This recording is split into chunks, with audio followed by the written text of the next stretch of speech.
Tant que vous ne transformerez pas l'inconscient en conscient, il dirigera votre vie et vous appellerez cela le destin. Cette phrase, souvent attribuée à Carl Jung, est l'un des piliers de la connaissance de soi. Elle est la raison même d'être de ce podcast et surtout la raison d'être du sujet d'aujourd'hui, la régulation émotionnelle. Dans l'épisode précédent, nous avons décortiqué le cycle de la réaction. Nous avons vu que le trauma n'est pas un vieil événement, mais de l'énergie de survie figée dans le corps. Cette mémoire somatique inscrite dans notre inconscient corporel prend le volant de notre vie et nous fait réagir de manière disproportionnée à des déclencheurs andins. On croit que c'est le destin, mais c'est l'inconscient qui dirige le spectacle. Aujourd'hui, nous changeons la trajectoire. Nous allons passer de la prise de conscience, self-awareness, à l'action. Comment désactiver cette alarme interne? Comment redevenir l'architecte de notre propre état intérieur? L'objectif de cet épisode est de vous donner la boîte à outils essentielle pour devenir votre propre centre stable, votre ancre même lorsque le chaos danse autour de vous. Bienvenue à l'épisode 20, saison 1 de Trouve ton flow, ton podcast préféré qui vient joindre la spiritualité, le bien-être, la psychologie et la connaissance de soi. Ce mois-ci, nous plongeons dans notre espace émotionnel afin de venir faire le tri, le grand nettoyage et retrouver cette légèreté, la légèreté du cœur tant cherchée qui nous amène cette paix intérieure. J'espère que vous allez bien, que vous êtes en train de suivre ce programme et je ne sais pas si vous croyez au hasard ou pas, mais j'ai besoin de cet épisode autant que vous.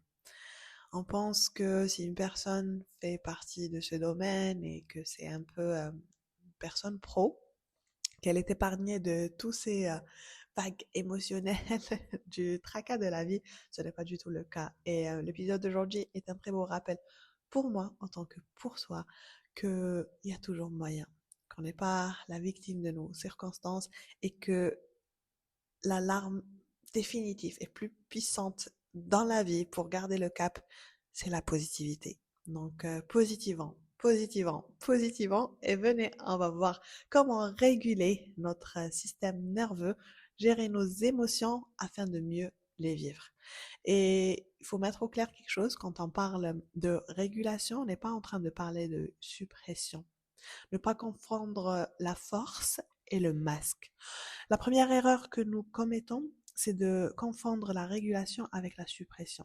Alors venez, on va voir la différence entre ces deux. La suppression, c'est quand vous poussez activement l'émotion désagréable vers le bas. Vous vous dites, je ne devais pas sentir ça, ou je n'ai pas le droit de sentir ça, ou je n'ai pas le temps de pleurer, ou vous vous distrayez compulsivement. La suppression est un mur psychique, l'énergie reste piégée et elle ressortira plus tard sous forme de maladie, d'explosion de colère ou de pensées obsessives. C'est une stratégie d'évitement à court terme qui mène à la fragmentation. Quant à elle, la régulation, c'est l'art d'autoriser l'émotion à exister, puis de fournir des outils à votre système nerveux autonome pour qu'il puisse traiter cette énergie de manière sécuritaire et à la ramener à l'équilibre. La régulation est une preuve d'intégration et de force intérieure, car elle ne nie rien, elle gère tout. Le but n'est jamais de supprimer l'émotion pour qu'elle disparaisse, mais de l'accueillir pour qu'elle puisse circuler et s'achever. Pourquoi? Eh ben, l'objectif est d'élargir la fenêtre de tolérance, un concept super important dont nous avons parlé lors de l'épisode précédent. Et nous avons mentionné Window of Tolerance, cette fenêtre de tolérance. Venez, on va essayer de la comprendre de plus près. Pour faire ça, je vais dessiner un exemple. Imaginez que cette tolérance ou cette fenêtre, c'est votre zone de confort émotionnel optimale. L'espace où vous pouvez recevoir de l'information, ressentir des émotions intenses et rester fonctionnel et connecté. Maintenant, imaginez cette fenêtre de tolérance comme l'autoroute que vous empruntez pour naviguer dans la vie. Quand vous êtes dans cette fenêtre au milieu, vous roulez à la bonne vitesse. Vous êtes alerte, capable de prendre des décisions et détendu. C'est votre zone de flow. Maintenant, un événement stressant survient, comme un enfant qui fait une crise ou une échéance professionnelle soudaine. Et là, il y a l'activation de deux réactions. Un, soit l'hyperactivation, sortir par le haut, et c'est comme donner un coup d'accélérateur fou. Votre système nerveux sympathique s'emballe, vous propulsant dans un état de combat ou de fuite. Panique, rage disproportionnée, accélération du rythme cardiaque, vous sortez de l'autoroute par le haut, votre conduite est dangereuse. L'hypoactivation, c'est sortir par le bas, c'est comme s'arrêter soudainement sur la bande d'arrêt d'urgence, votre système parasympathique extrême prend le relais, vous plongeant dans un état de figement, engourdissement, dissociation et incapacité à penser ou à agir. Vous êtes bloqué, incapable d'avancer. La régulation n'est pas l'absence de stress, c'est la capacité à utiliser vos outils pour freiner doucement si vous accélérez trop ou pour redémarrer prudemment si vous êtes figé. Tout cela afin de revenir sur cette autoroute médiane de flow, même quand le trafic émotionnel est dense. Et les trois piliers de cette autoroute, de l'autorégulation, autoroute, autorégulation, tu vois le jeu de mots. Pour maîtriser cette capacité à revenir au centre, nous devons engager trois systèmes: le corps, le cerveau et notre environnement. Le premier pilier, c'est l'ancrage somatique, réguler le corps. Puisque le trauma est une mémoire du corps, le healing doit être somatique. C'est le moyen le plus rapide de communiquer à votre cerveau reptilien que vous êtes en sécurité maintenant. Et pour faire ça, alors je vous ai promis des outils tangibles, je vous ai même promis une boîte à outils et c'est le cas. Je vais citer certaines pratiques que vous pouvez exercer dès aujourd'hui, dès maintenant. Certains sont simples, vous connaissez ou vous pratiquez peut-être déjà. D'autres, ça sera pour la première fois. Je te recommande de noter certains de ces termes pour revenir revoir ça, googler ou demander à ChatGPT ou peut-être checker quelques vidéos pour pouvoir les faire et les essayer parce que au final, on peut en parler, en parler, en parler. C'est des pratiques. Le but est de les essayer et avoir sa propre expérience. La plupart de ces techniques sont des techniques que moi je prépare, que je pratique personnellement et aussi que j'enseigne. Donc s'il y en a quelques-unes, je vais mettre le lien pour un accès direct aux vidéos YouTube. Donc l'ancrage somatique dans le corps. Et là, je vais te donner 5 pratiques. La première, bien sûr, la respiration vague. C'est le nerf vague et c'est la respiration qui vient activer le nerf vague. Et on avait dit dans les épisodes précédents, le nerf vague est notre autoroute de régulation. L'une des méthodes les plus efficaces pour le stimuler est la respiration lente et profonde prolongée, autrement appelée la respiration abdominale, car quand on vient respirer profondément et qu'on prolonge ça dans le temps, ceci engendre un mouvement au niveau du ventre, de l'abdomen. Ce mouvement de va-et-vient, cette expansion et cette rétraction de l'abdomen vient masser ce nerf vague qui s'étend du système digestif jusqu'au système nerveux. Et comment faire ça? Mettez-vous dans une position confortable, assise ou allongée, et donnez un rythme harmonieux à votre respiration. Je vous suggère le 4-7-8, inspirez 4 temps, un temps de rétention ou 7 temps de rétention et une expiration sur 8 temps. Et pourquoi ça marche? Parce que ça vient activer le système parasympathique, donc le mode repos et digestion, signalant la fin du danger. Une deuxième pratique pour la régulation somatique serait le grounding, l'ancrage. Et cela consiste à engager nos sens, les 5 sens, pour nous reconnecter au présent. Nommez 5 choses que vous voyez, 4 choses que vous touchez. Sentez la texture de vos pieds, du sol, du mur, d'un arbre, de ce qu'il y a autour de vous. 3 choses que vous pouvez entendre. Donc les bruits, si vous êtes à l'intérieur, ce qui se passe à la maison, à l'extérieur, le chant des oiseaux, etc.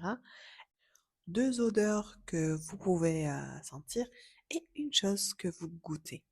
Cette gymnastique force le cerveau logique, le cortex, à revenir dans l'instant présent, désactivant ainsi l'alarme passée de l'amygdale. Très simple. Prends-toi 3 minutes pour revenir vers tes sens et come back to your sense.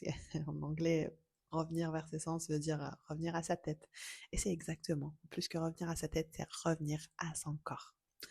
Troisième pratique, c'est le mouvement, free flow, le free movement. Si vous êtes en état d'hyperactivation comme une rage, de l'anxiété, de la colère, l'envie de jeter quelque chose ou de claquer une porte, vous avez besoin d'échanger l'énergie de survie. C'est une énergie qui est en train de vous transpercer et il faut lui donner forme. C'est là que le mouvement entre en jeu. Sauter, crier dans un oreiller, secouer les mains ou suivre une séquence de yoga dynamique ou n'importe quel mouvement, de la danse, du twerk, du shaking. Le shaking, c'est efficace, ça marche super bien d'ailleurs. Si vous voyez dans le royaume des animaux, après, après s'être échappée, la gazelle au lion, elle s'arrête et elle commence à trembler, à trembler, à trembler. Pourquoi? Parce qu'elle est en train de dégager cette énergie due à cet événement traumatique qui vient de transpercer. Et c'est tout. Donc, le fait de ne pas pouvoir faire ça ou de ne pas le faire ou de l'accumuler crée des stagnations. Très souvent, quand les personnes viennent me dire que voilà, j'ai ce chakra bloqué ou j'ai ça, c'est dû à ça. Quand on parle de blocage énergétique, c'est dû à ces événements où on n'a pas pu évacuer cette charge qui nous a transpercé. Comme nous ne l'avons pas évacuée, elle va s'installer dans le corps, prendre place et créer une désharmonie. Mouvement, mouvement fluide, mouvement libérateur, par les bras, les jambes, le shaking, cri aussi, la voix, la gorge est très, l'évacuation par la voix est très libératrice et fais usage de ton bon sens. Juste ne te fais pas de mal. Le but est, imaginez d'ailleurs, utilisez un peu votre imagination pour voir que cette colère ou cette rage, c'est une énergie qui circule et vous avez le courage, la force, mais aussi l'opportunité de pouvoir la transmuter. Transmutez-la en mouvement, transmutez-la en art, transmutez-la en amour. Cette planète a besoin de cette élévation collective de sa fréquence. Bref, on va voir le deuxième pilier. Le deuxième pilier, c'est réguler le cerveau et c'est l'étiquetage cognitif. Une fois que le corps commence à ralentir, vous pouvez réintégrer le cerveau logique dans la boucle. Donc d'abord le corps, après la tête. 1. Nommer l'état. Utilisez le self-awareness qu'on a vu dans le précédent épisode, l'épisode 19, pour nommer précisément ce que vous vivez. Je ne suis pas en danger, je ressens de la tristesse. Ou mon système nerveux est en mode figement. En nommant l'émotion, vous activez le cortex préfrontal, la zone qui vous permet de prendre de la distance et de choisir une réponse plutôt que de la réagir. La plupart du temps, on se sent pas bien et on sait pas pourquoi. Alors que s'asseoir, prendre 5 minutes pour s'autoréguler, apporter cette self-awareness, cette connaissance de soi, mais aussi du self-parenting, c'est être le parent de soi. Et ferme les yeux, à l'intérieur de toi, il y a l'enfant agité, mais il y a aussi le parent aimant qui peut agir à partir de la compassion. Et utilise ta voix d'adulte pour parler à cette petite enfant à l'intérieur de toi. Qu'est-ce qui se passe? Comment tu te sens? Où est-ce que tu le ressens? Et essaye de l'aider à mettre un nom. Le fait de faire ça, c'est comme le monstre sous le lit. On a peur parce qu'on ne sait pas et dès qu'on regarde, il n'y a rien. Et bien pareil, on est stressé, on n'est pas bien, je suis triste. Pourquoi? Nomme cette émotion en te rappelant que tu n'es pas cette émotion. C'est une énergie en motion. Et oui, le deuxième outil, c'est nommer l'état, c'est un peu ça, c'est le reparenting interne.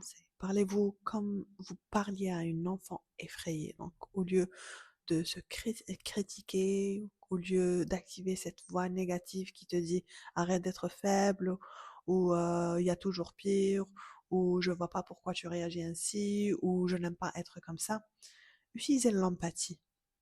Je te vois, je comprends que tu aies peur, nous sommes en sécurité maintenant, je prends soin de toi. Cette co-régulation interne est essentielle pour désactiver les patterns de pensée négatifs que nous avons vus dans l'épisode précédent et dans la vie en général. Et c'est pour ça que j'ai commencé. Elle est très deep, la phrase du début. Donc, quand on parle l'inconscient conscient, il dirigera notre vie. Parce que la plupart du temps, c'est des programmings qu'on est en train de subir. On ne les a pas choisis, on les a acquis d'une manière ou d'une autre, mais c'est notre responsabilité de les libérer en retrouvant cette libération. Parce qu'au final, le plus grand changement, la plus grande libération se fait à soi-même. So, le voici le troisième pilier, celui de la cohérence. C'est réguler l'environnement et le système. La régulation n'est pas un événement ponctuel, mais c'est une pratique quotidienne. Pour élargir durablement votre fenêtre de tolérance, il faut de la cohérence. Chaque jour, lorsque vous choisissez un rituel d'ancrage comme le yoga, la méditation ou simplement 5, 10, 15 minutes de silence, vous envoyez un signal puissant à votre SNN, système nerveux autonome. Ce n'est pas une urgence, c'est une habitude. C'est cette consistance qui crée de nouvelles autoroutes neurologiques, rendant votre cerveau plus flexible et moins réactif. La routine et le rituel ne sont pas des contraintes, mais les fondations qui vous permettent de danser dans le chaos sans vous écouler. Ouh. Plein de choses à intégrer. Au-delà des grandes pratiques comme le yoga, il existe des petits outils que vous pouvez insérer dans votre environnement quotidien pour maintenir le SNA dans la zone de sécurité. Mais d'abord, un disclaimer, consultez toujours un professionnel pour avoir un avis médical.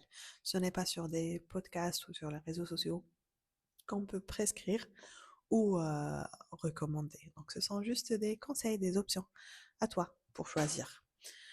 Donc, les micro-outils d'intégration. Le premier outil, c'est l'hydratation intentionnelle. Boire un verre d'eau froide n'est pas seulement hydratant, donc la sensation de froid est un stimulus qui peut légèrement surprendre le système nerveux. En faisant cela, ça va le forcer à s'ancrer brièvement dans l'instant présent. Faites-le en pleine conscience pour doubler l'effet de grounding. Tu vois la boule de nerfs monter, ton enfant est en train de tester ta patience. Arrête-toi un instant, prends une grande inspiration, serre-toi un verre d'eau froide et voilà, avec intention.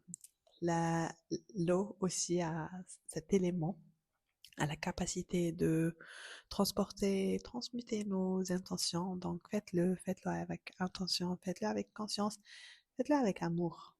Je trouve qu'il n'y a pas plus beau que ton enfant qui te dérange et qui te crie et toi qui prends un instant pour boire un verre d'eau. Je sais, c'est pas évident. On le fait pas pas tout le temps. Mais le but est d'essayer, ou du moins vouloir essayer de le convaincre, essayer de créer cette version. Vous savez, changer ou créer une version de soi, ce n'est pas genre tu es la version A, tu vas te transformer version B. Et la version A va arrêter d'exister. Ce n'est pas ça la transformation, ce n'est pas ça le changement, le développement personnel. Le changement, le vrai, c'est que tu es la personne A et tu veux devenir la personne B. Tu vas commencer à agir, à faire, à dire ce que personne B aurait fait, dit ou réagi. Et en faisant cela, petit à petit, ton temps passé, tu vas le passer plus à être la personne B que la personne A. Et cela ne veut pas dire que la personne A va arrêter d'exister. Elle sera toujours là, mais elle aura moins de temps to show up. Elle va pas paraître aussi souvent dans la vie. Et c'est comme ça que tu vas te définir par la personne B. L'exemple est très impro, j'espère que vous l'avez compris, mais je vais essayer d'organiser tout ça pour le prochain épisode et je vous donnerai un plus explicite. Ok, après l'hydratation intentionnelle, c'est les pauses sensorielles. Tous les 90 minutes, arrêtez ce que vous faites et engagez un sens spécifique. Surtout pour les personnes qui passent beaucoup de temps derrière les écrans, assises dans leur bureau. 90 minutes, tu ne peux pas, c'est la saturation pour le système nerveux. Après ça, il faut s'arrêter, prendre une pause, écouter une chanson, sentir une huile essentielle comme la lavande pour le calme et les agrumes pour l'énergie, ou regarder une plante verte pendant 2 minutes. Ça repose les yeux, ça repose la tête et ça apaise le mental.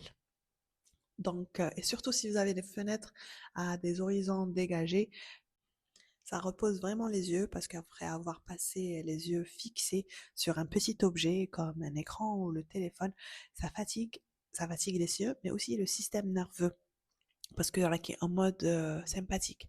Alors le fait de changer, ouvrir les yeux sur un horizon, ça va reposer les muscles des yeux et par la suite le système nerveux. Donc des pauses au moins visuelles tous les 90 minutes où tu t'arrêtes pour regarder le vide ou l'horizon. Troisième point, c'est le check-in émotionnel écrit, aka le journaling. Prenez 3 minutes, 3 fois par jour pour noter sur une feuille où je sens dans mon corps. Où je le sens dans mon corps, où suis-je dans mon corps? Quelle étiquette donner à ce que je ressens, à cette sensation?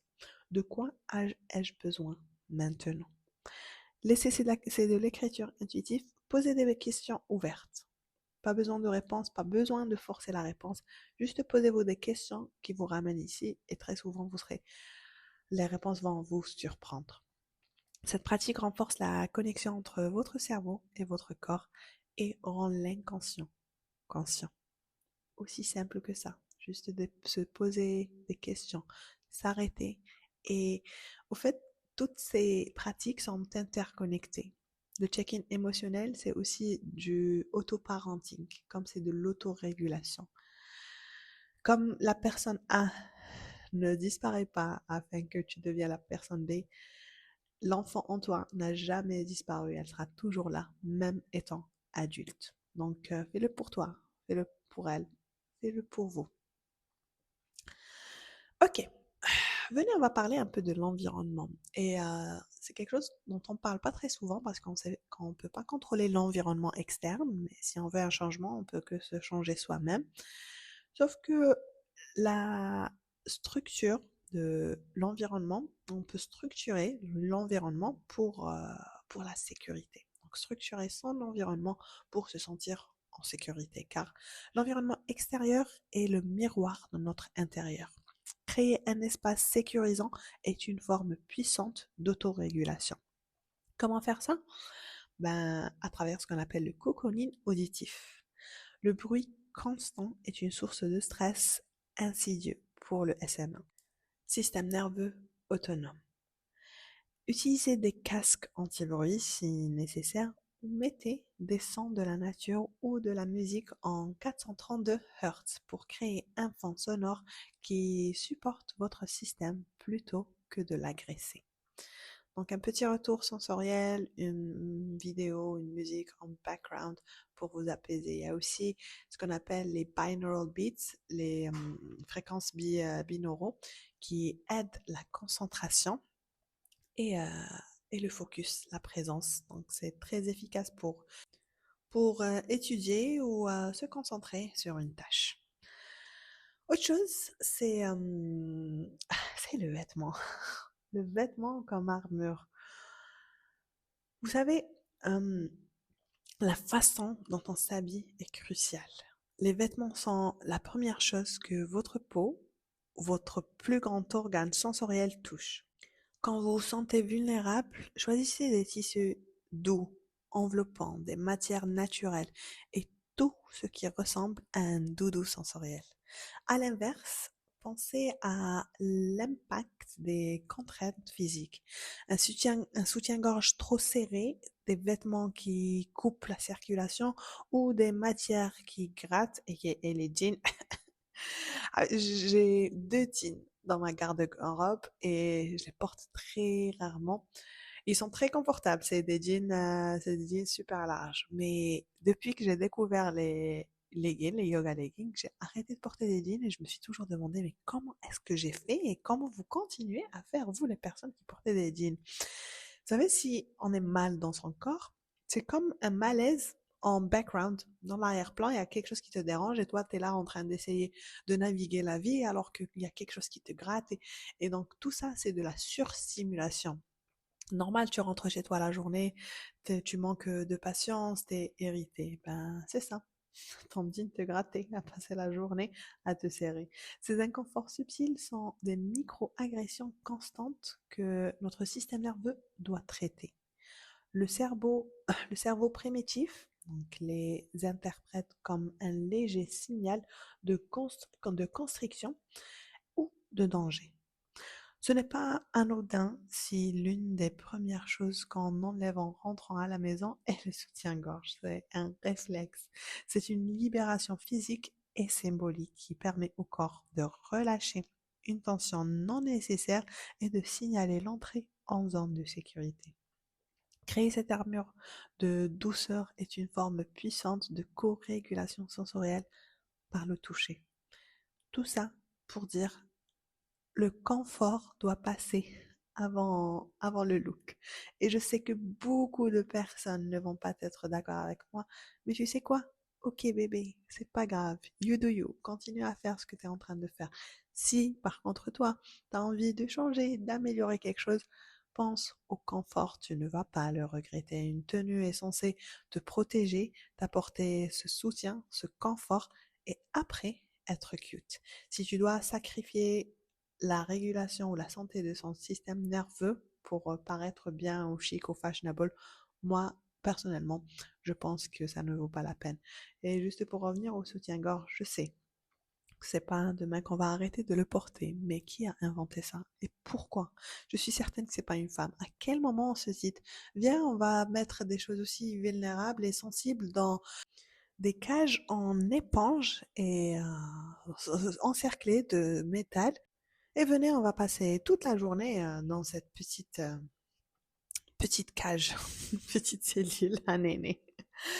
Non, il faut arrêter de porter ça. C'est que ça te serre le cœur et ça vient le renfermer. Ce n'est pas le but. On avait dit que ce mois, on vient nettoyer pour pouvoir rentrer en 2026 avec un cœur grand ouvert pour pouvoir accueillir plus d'amour, plus de joie, plus de prospérité, plus d'abondance et plus de miracles que cette vie veut nous offrir. Donc, première chose, dessert ou enlève ton soutien-gorge. Il y a plein d'alternatives. Ce n'est pas ce qui me manque. Mais les soutiens-gorge qui te servent, alors en 2025. Ok, troisième pilier ou troisième pratique, c'est la sécurité relationnelle. Le soutien social, et ceci est très important, surtout pour les femmes. La régulation émotionnelle est aussi interpersonnelle. Identifiez les 2 ou 3 personnes qui sont de véritables co-régulateurs pour vous. Celles avec qui vous vous sentez immédiatement calme et en sécurité.